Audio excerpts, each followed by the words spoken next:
Woman I'll Never Love might be my favorite song on the CD because I always smile when I hear it. For starters, I just got a kick out of writing these lyrics because it's all tongue-in-cheek. Some people might get bent out of shape. You know, how can you say Paul was attracted to Lydia? Where's your proof? But it's all satirical. It's all tongue-in-cheek.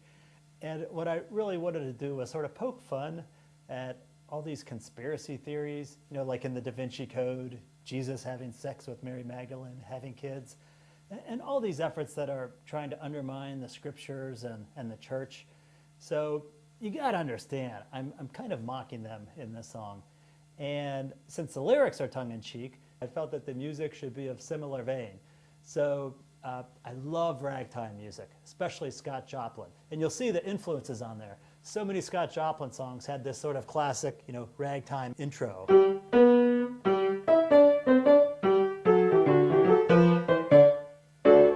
know, that's classic Scott Joplin ragtime. And paying homage to the entertainer in the piano solo. You know, you might recognize that. I also love Dixieland jazz. I love New Orleans. And so it was just a lot of fun to write this song, and the horn sounded great. I must say, though, it was also influenced by a couple of old Queen songs. They were just so creative and did all kinds of crazy and wacky stuff sometimes. So you might remember some songs, if you're Queen fans, like Bring Back That Leroy Brown, or especially Seaside Rendezvous. You'll see some of those influences there, because they were kind of in the back of my mind. Now, my favorite lyrics are probably, there's one line, can you imagine the shock back home?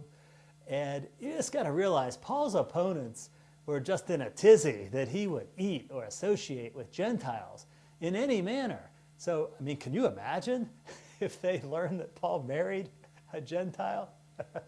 The other lines I love are in the bridge when Paul sings about her eyes and her hair, just because you normally wouldn't expect that, you know, in a song from Paul. But he was a human being, he was a man, and I've got to say, there's nothing controversial in this song or sexual being suggested here. He's just attracted to a woman. And actually, the message is powerful, because despite the attraction, oh yeah, and by the way, a lot of scholars and a lot of people in the early church assume that Paul was married. But despite the attraction to the woman, despite the human temptation to put self-interest or pleasure first, Paul would have none of that.